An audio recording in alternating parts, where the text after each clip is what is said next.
বিজয়ের পর দিল্লির অভিজাতদেরকে এই জায়গাটিতে জড়ো করেন তৈমুর আর নিজেকে শাসক হিসেবে ঘোষণা করেন। তৈমুরলং সমরকন্দে জন্মগ্রহণ করেন আর তিনি ছিলেন তুর্ক মঙ্গল গোষ্ঠীর। সাহেব-ই কুরআন উপাধি নিলেও অনেক ইতিহাসবিদের মতে তৈমুর ইসলামী রীতি তেমন একটা অনুসরণ করেননি। তিনি আসলে একজন মঙ্গল। তিনি তুর্ক অধ্যুষিত অঞ্চলে জন্মগ্রহণ করেন।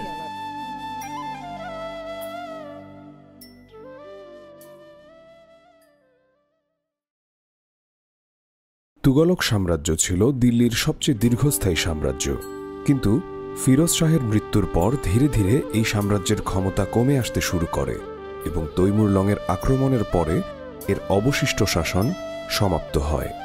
1398 সালে আমির তৈমুর বেগ গোরকানি দিল্লিতে চলে আসেন এবং ধীরে ধীরে শহরটি ধ্বংস করে দেন।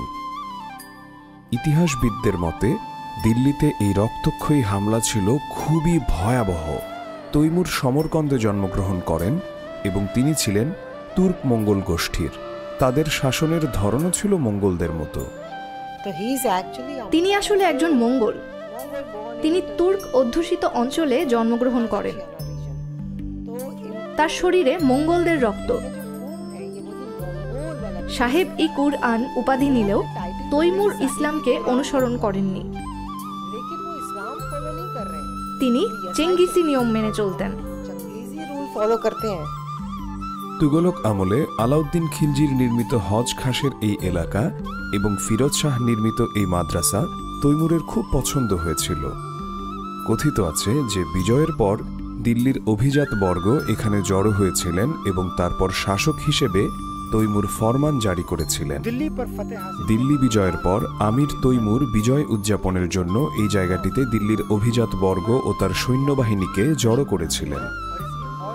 আর এই হজ খাসে এই হ্রদের পাশে যখন সবাই জড়ো হয়েছিল, আমির তৈমুর নিজেকে এই অঞ্চলের শাসক ঘোষণা করেন। দিল্লি সাম্রাজ্যে সেই সময়ে নির্মিত ইমারতগুলো তৈমুর খুব পছন্দ করতেন। এতটাই পছন্দ করতেন যে তিনি ইমারতগুলোর নকশা এবং বহু কারিগরকে সমরকন্দে নিয়ে গিয়েছিলেন।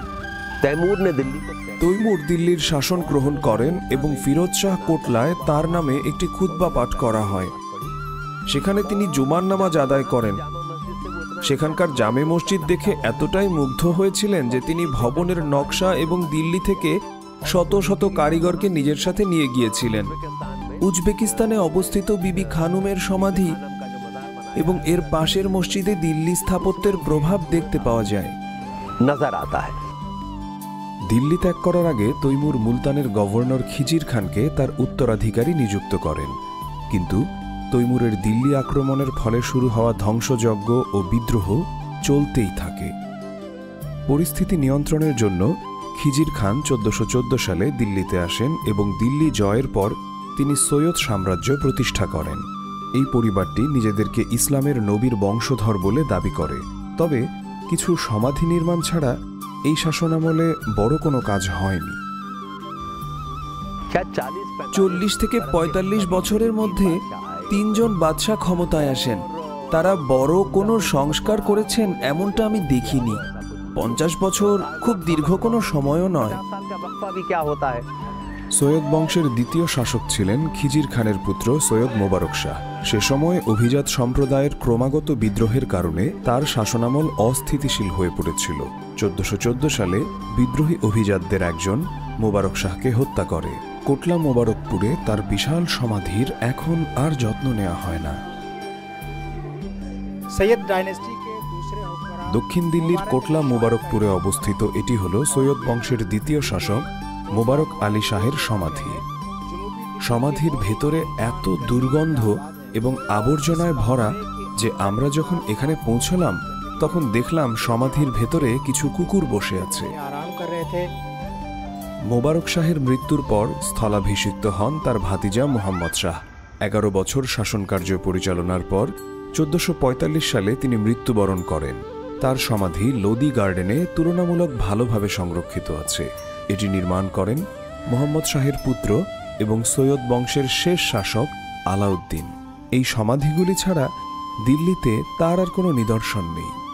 সৈয়দ বংশের 4 শাসকের মধ্যে অধিক পরিচিতদের একজন হলেন মুহাম্মদ শাহ।